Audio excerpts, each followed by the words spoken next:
6 মাস তোলামরা জমি সংক্রান্ত বিবাদ নিয়ে দুই পরিবারের মধ্যে সেখানে ঝামেলা হয়। আমরা দেখেছি সেখানে এক পরিবারের মহিলা পুরুষকে মধ্যযুগীয় বর্বরতা তাদের হাত পা বেঁধে তাদের উপর সেখানে নির্যাতন করা হয়েছে।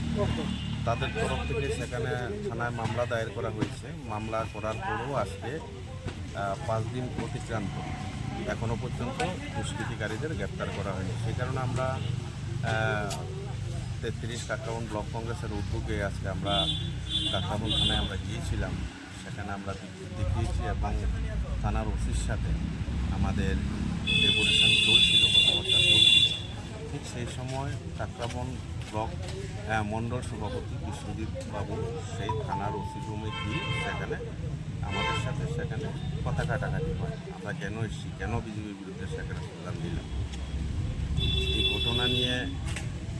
এই ঘটনায় আমরা অত্যন্ত সেখানে উদ্বিগ্ন হয়েছি যে একটা বিরোধী দলের কর্মসূচি চলাকালীন সময় শাসক দলীয় নেতারা থানার মধ্যে ঢুকে বিরোধীদের কর্মীদের সাথে এইভাবে অবজ্ঞা আচরণ, এটা খুব উদ্বেগের ব্যাপার।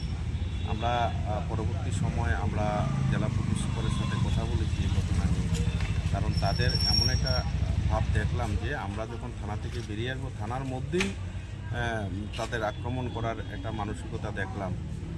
থানা থেকে বেরিয়ে আসার পর রাস্তার মধ্যে সেখানে ব্লক করা হচ্ছে, বিভিন্ন জায়গায় জমায়েত করা হচ্ছে আমাদের উপর আক্রমণ করার জন্য।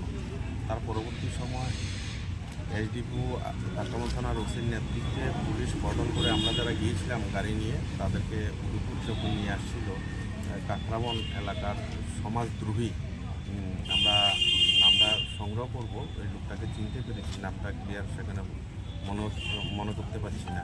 আমাদের সেখানে গাড়ির উপর সেখানে ইট নিক্ষেপ করেছে, আমার গাড়ি সেখানে ভাঙচুর করেছে, আমাদের কেবল ব্লক কংগ্রেস সভাপতি সেখানে গাড়ি ভাঙচুর করা হয়েছে। এই যে ইট নিক্ষেপ করেছেন আমাদের কয়েকজন কর্মী অল্প বিস্তর সেখানে আহত হয়েছেন। এই ঘটনার আমরা তীব্র নিন্দা জানাই এবং দাবি করব পুলিশ কর্তৃপক্ষের যারা এই নক্কারজনক ঘটনায় জড়িত তাদের